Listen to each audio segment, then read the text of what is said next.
next call was a split call. Dr Kennedy Graham, 5 minutes. Thank you, Mr Speaker. I just begin by acknowledging once more colleague Jonathan Young for his contribution to this whole process, including chairing the cross-party working group. He did a very good job. So just to agree with the Honourable Winston Peters in his contribution, politics is all about leadership. That is true. Little less inclined to agree with his characterisation that the Greens are naive, or for that matter, that Labor cannot be trusted. In our view, Labor can indeed be trusted. I think, Mr Peters, you did. The transcript will clarify that one way or the other. Labor can certainly be trusted. The problem at the moment is that it's a little difficult to follow the logic by which they are getting to their position. Because Labor colleagues have characterised the bill in a variety of colourful ways.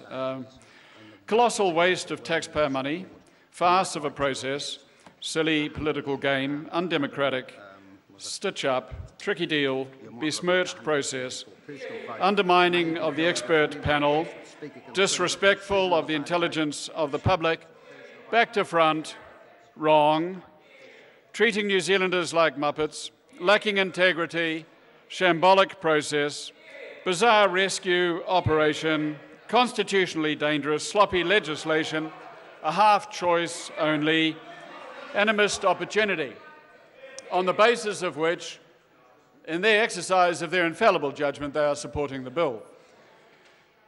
More seriously, sir, the one substantive point that Labor has put forward, which we do respect, is the whole issue of the yes-no vote at the very beginning of the process in the first referendum. This is a valid point.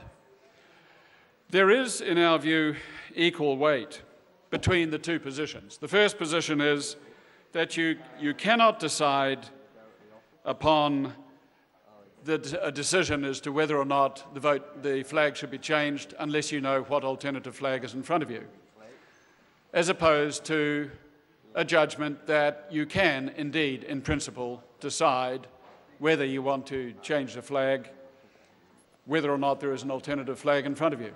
Each of those two positions has equal weight. The Green Party was quite inclined to proceed with the government's perception on this. It doesn't really matter either way, but this is good enough to go with that particular one. So the time has essentially come now for the people to choose. And when we choose, we should think back to the experiences of both Canada and South Africa. In both cases, with sufficient dignity, they moved to change their flag. In both cases, a number of conditions held. It did not show any disrespect to those who had given their lives under the old flag to change the flag. It did not disrespect the Union Jack when they replaced it. It did not split their country asunder in either case. It did cost roughly the same as it's costing this country. And having made their decision, they embraced a new flag and resolved to move on. Let New Zealand emulate Canada and South Africa.